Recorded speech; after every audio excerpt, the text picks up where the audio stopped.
that the incident at SDE Taman detention facility had caused significant harm to Israel's international standing, calling it one of the most damaging public relations incidents the country has faced. His comments followed the resignation of the Israeli army's chief legal advisor, who admitted to the leaking of the footage to the media.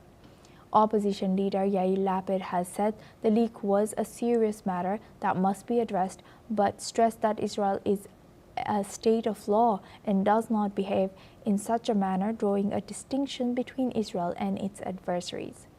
Meanwhile, human rights organization has criticized the government's reaction, arguing that the focus on the leak overshadows the gravity of this alleged abuse. They say the mistreatment of Palestinian detainees is a systematic issue, with those responsible often shielded from accountability. Some far-right politicians have publicly supported the soldiers who were arrested in the connection with the case. The investigation into the alleged assault and the circumstances of the leak remains ongoing. Now, for this discussion, we welcome Martin Seibreitz. He's a foreign affairs expert, joins us live from Quito. Thank you very much, Martin, for joining us again. Good to see you. Martin, looking at this video leak, how should Israel tackle this? I think the way that Netanyahu has responded into this huge problematic is not the right way to respond, coming from a leader, from a prime minister. The fact that he's criticizing the fact that this video got leaked to the public instead of supporting the state of law and supporting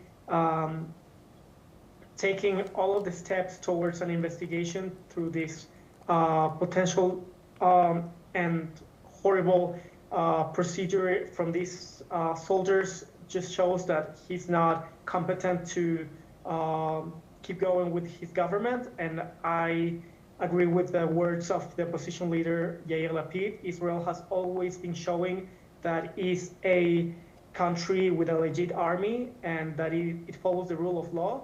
And Netanyahu is not continuing with the rule of law of the state of Israel, so this is not acceptable. Yes, indeed. But we also saw the the criticism, although there's a lot of criticism for this, some right-winged Israeli ministers supported such. What do you think this reflects on the Israel's government's response? Reflects the broader tensions between Israeli government and its national security narratives?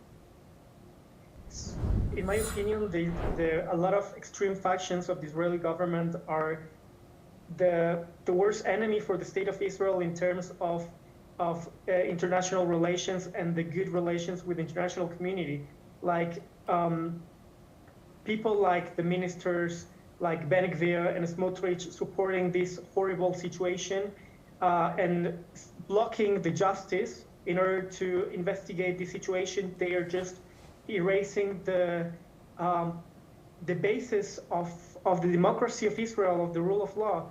It has always followed the rule of law, and this is not acceptable. And I hope they cooperate with army justice, because the Israeli army is willing to investigate. So I think this investigation goes on, and it does not affect the views of the state of Israel within the international community.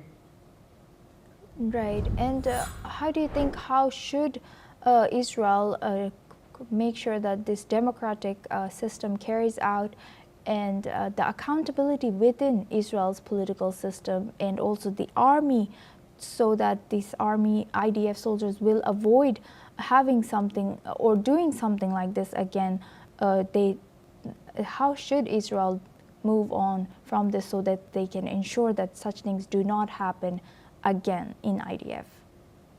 So it should continue with investigation, and in the case it is absolutely proven that this rape happened, obviously these soldiers should be put in jail and receive the justice that the Israeli army ensures, because the values of the state of Israel is democracy, the rule of law. That's the difference between Israel and other Middle Eastern countries. So the only way that this cannot be a precedent of of blocking the rule of law is to continue the investigation and to apply what the law says, and not blocking it because of political considerations.